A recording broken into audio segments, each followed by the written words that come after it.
Ah mais Doc, arrête de faire du bruit, tu me gênes là. Et j'ai plus le droit de boire de thé maintenant. Ben non, je voudrais que tu nous expliques pourquoi changer de thé de fourche. Bah, on va voir ensemble pourquoi on le change. Oui, vas-y. J'étais au Supercross de Paris et sur il biche grave. Je l'ai vu sur la moto de Ferrandis. Je crois que sur Miami ça va le faire. Ah, ça, effectivement, mon Simon, je pense qu'avec ça, fais voir cet objet, tu auras vraiment le style de Ferrandis. Enfin, en tout cas, tu auras le même style de moto que Ferrandis. Hein. J'ai pas dit que tu allais rouler comme Ferrandis, attention. Mais c'est vrai que là, on part sur un modèle qui est usiné dans la masse, d'accord? Donc la différence avec ce thé que tu as dans les mains, c'est ton thé d'origine, il me semble, ça, non? Ouais. Donc ça, c'est le thé d'origine de ta moto. Donc les différences, on peut les voir, on peut les constater au niveau de l'usinage, d'accord? Là, c'est ce qu'on appelle du moulé. C'est-à-dire que c'est injecté dans un moule et puis ça permet d'avoir tes pièces. Mais on n'a pas une qualité qui est vraiment bonne et on n'a surtout pas de rigidité. Là, on utilise carrément de la matière noble, de l'aluminium, et on vient l'usiner. Donc avec ce genre de thé, tu vas pouvoir gagner de la rigidité en fait. Et du style, bien sûr, ça c'est clair que le côté anodisé bleu comme ça sur ce Neken, il est magnifique. On va aussi également retrouver un autre produit, hein, celui-ci, le Scar, qui a les mêmes propriétés en fin de compte que le Neken. Donc pareil, usinage, taillé dans la masse. On va avoir ces pièces qui sont totalement adaptées pour les motos d'origine. C'est du plug and play en fait. On va pouvoir le mettre directement sur sa moto. Tout est fait pour. Et on va surtout aussi retrouver quelque chose de très important sur ces thés, c'est les pontets. Ça ici. Exactement. Les pontets qu'on voit ici, donc ceux-là, ils sont montés ce qu'on appelle en direct. Il n'y a pas de cylindre bloc en fait. Ces pontets, ils ont aussi la capacité d'être réglables en hauteur, puisqu'on voit ici, il y a des petits spacers, donc c'est des choses qui vont permettre de monter ou de descendre le poste de pilotage. Et puis aussi, on peut se rendre compte sur ce thé de fourche, sur cette platine de fourche, qu'il y a des trous. Tu vois là, ici, il y a un trou, également ici. Ça va permettre d'avancer ou de reculer le poste de pilotage.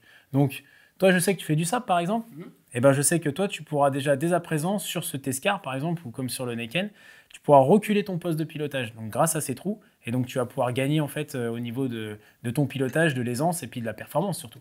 Et je voudrais connaître un petit peu la différence entre ces différents modèles. Là, je vois qu'il y a des petites choses, mais est-ce que tu peux nous expliquer déjà la différence avec celui-ci? Alors, il y a les marques, bien sûr. On a différentes marques. Donc, Neken, on a vu Scar, et là, on est sur X-Trig. En fait, ce sont des marques, en fait, donc des fabricants qui, eux, ont à cœur de rendre le pilotage le plus précis possible.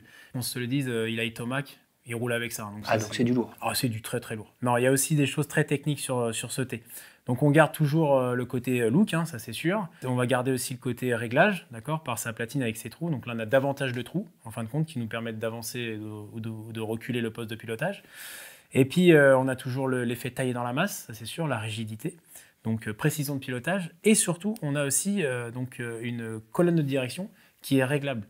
Donc l'offset, en fin de compte, c'est l'angle de chasse de la moto.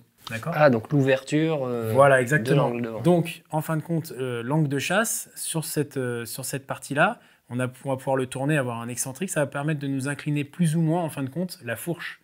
Et lorsqu'on incline la fourche en avant ou en arrière, ça nous permet d'augmenter, en fin de compte, l'empattement. L'empattement, c'est la longueur entre ta roue avant et ta roue arrière, en gros. Tu vois ce que je veux dire? Donc, lorsqu'on fait ça, on va pouvoir agir sur ça. Et on sait très bien qu'on n'utilise pas le même empattement en motocross, dans le sable ou alors en supercross. D'accord. Et puis on va gagner aussi un truc qui est très important, c'est le poids. C'est-à-dire que sur les motos de compétition, on cherche à gagner du poids. En effet. Ouais. Tu vois la différence, c'est flagrant. Hein. Donc, pour résumer, on a le poids, on a la rigidité. La rigidité, ça va nous permettre de gagner en précision, d'accord? Ça, c'est très important pour la performance, donc avoir un train avant très précis. Et puis, on a aussi également donc les réglages en hauteur du poste de pilotage via les pontets avec les spacers qui nous permettent aussi de rehausser ce poste de pilotage. Et puis, je vois que là, tu es venu avec le système SFS de chez Neken. Alors ça, c'est la Rolls, mais vraiment la Rolls des thés de fourche. Parce que, regarde, je te laisse juste le prendre en main. Regarde ce bijou de technologie. Et alors, ça sert à quoi, ça? Et effectivement, là, on a quelque chose d'assez proéminent au niveau de sous la platine. En fait, c'est un système qui permet de précharger en air le système de pontet. En fait, ça va permettre tout simplement de pouvoir absorber les tout petits chocs. Voilà, exactement. Donc là, on a toujours avec ce thé de fourche la précision de conduite, le poids, l'esthétisme, ça c'est sûr, et on a le confort qui s'ajoute à tout ça. Parce que là, en fait, on va pouvoir donc mettre de l'air et ça va permettre de pouvoir tout simplement absorber les tout petits chocs, donc amplifier le travail de la fourche. Et donc là, concrètement, là, tu as les performances, le confort, le style. Avec ça, tu es équipé comme jamais. Et donc pour ceux qui ont mal aux mains, ça peut être une solution? Exactement, mal aux mains, mal aux bras. Et puis toujours, très important, la précision de pilotage. Ça, c'est quelque chose de très important. Parce qu'aujourd'hui, je sais que toi, soi-disant, tu te qualifies comme un poireau, mais je t'ai déjà vu rouler, je sais que tu roules quand même pas trop mal. Et je peux te garantir que même quelqu'un qui a un niveau un peu, on va dire, inférieur aux élites qu'on peut connaître, eh ben, il aura certainement aussi une marge de progressivité qui sera beaucoup plus, on va dire, importante grâce à des objets comme ça.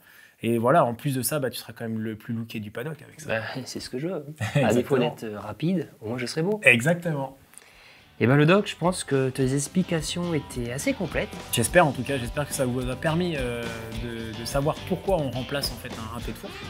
Et ben merci beaucoup. De rien, avec plaisir Simon. Et ben maintenant je vais passer commande sur le site. Eh bien allons-y, c'est parti. Et puis nous on se dit à bientôt pour un prochain tuto. Salut! Ciao les gars.